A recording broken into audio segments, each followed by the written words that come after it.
अचानक से तेज धमाका हुआ।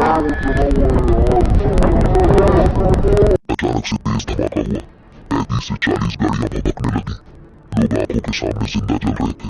आग की चपेट में आई बस और एक कार में लोग मदद के लिए चीख पुकार रहे थे। मैंने मेरे जीवन में इतना बड़ा हादसा नहीं देखा।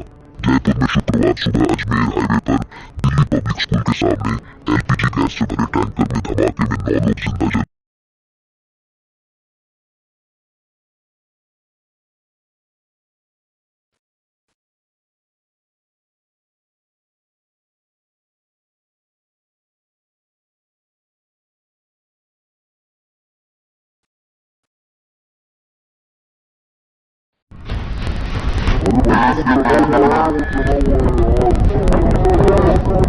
लोग जिंदा जल अचानक से तेज धमाका हुआ।